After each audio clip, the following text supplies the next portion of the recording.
আচ্ছা, এআই তো এখন সবখানে, তাই না? প্রতিদিন এত নতুন নতুন টুলস আসছে, আর এগুলো দেখে আমাদের অনেকের মনেই একটা প্রশ্ন জাগে, এআই কি আমার চাকরিটা নিয়ে নেবে? দেখুন, এই যে একটা ভর কাজ করে, এটা কিন্তু খুবই স্বাভাবিক।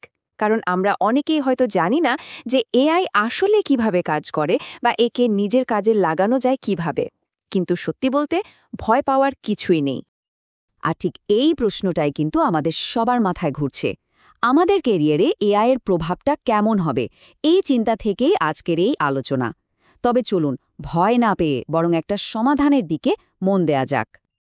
আর সেই সমাধানটা কি জানেন? সেটা হলো এআই এর এই বিশাল দুনিয়াটাকে চেনার জন্য নিজের একটা পার্সোনাল এআই মাইন্ড ম্যাপ তৈরি করে ফেলা। ভাবুন তো একবার, অসহায় বোধ করার বদলে আমরা যদি এআইকে আমাদের সবচেয়ে সেরা অ্যাসিস্ট্যান্ট বানিয়ে ফেলতে পারি, তাহলে কেমন হয়? ওকে, তাহলে শুরু করা যাক। আমাদের এই ম্যাপটা বানানোর একদম প্রথম ধাপটাই হলো নিজের কাজের জায়গাটা ঠিকঠাক বোঝা। মানে আমাদের প্রতিদিনের কাজ আর জীবনকে একটু বিশ্লেষণ করা। শুরুটা কিন্তু একদমই সহজ। আচ্ছা, একবার ভাবুন তো, গত এক সপ্তাহে কি কি কাজ করা হয়েছে।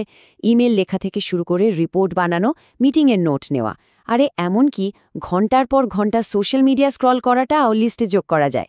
এবার দেখতে হবে কোন কাজগুলো করতে একদমই ভালো লাগে না বা প্রচুর সময় খায়।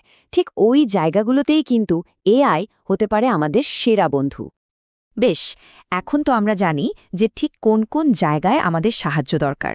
তাহলে চলুন এবার সেই কাজগুলোর জন্য সঠিক এক্সপার্ট বা টুল খুঁজে বের করি।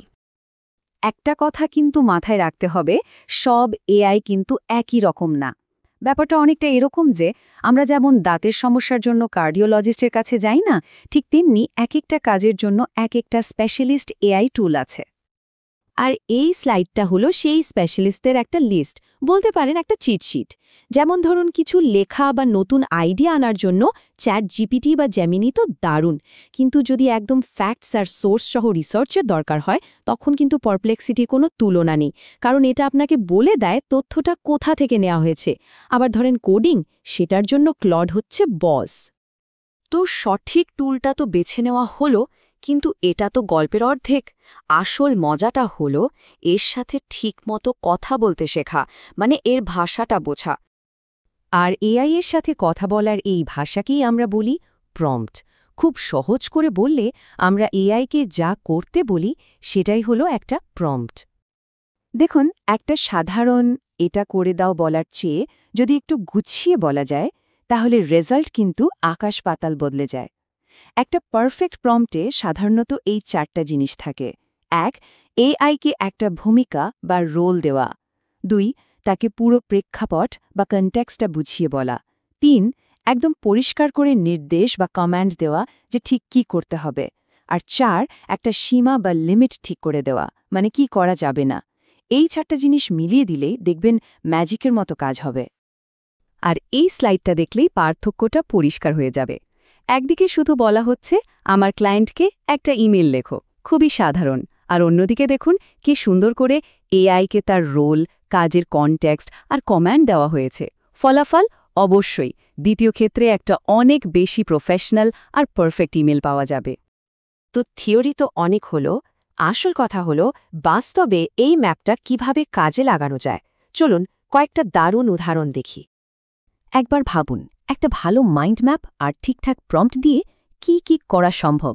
ধরুন, কোনো ইউটিউব চ্যানেলের পুরো ডেটা অ্যানালাইজ করে বলে দেওয়া সম্ভব পরের ভিডিও কি নিয়ে বানানো উচিত, কিংবা 1000 লাইনের কোডের মধ্যে থেকে ভুলটা খুঁজে বের করে সেটাও ঠিক করে ফেলা যায়। এমনকি নিজের জন্য একটা পার্সোনাল ফিটনেস প্ল্যানও তৈরি করে নেওয়া যায়। সম্ভাবনা কিন্তু অফুরন্ত। হ্যাঁ, এই ম্যাপটা নিঃসন্দেহে অনেক শক্তিশালী, কিন্তু আমাদের এটাও মাথায় রাখতে হবে যে এমন কিছু জায়গা আছে যেখানে মানুষের বুদ্ধিমত্তার কোনো বিকল্প এখনও তৈরি হয়নি। যেমন ধরুন ভিশন বা দূরদৃষ্টি।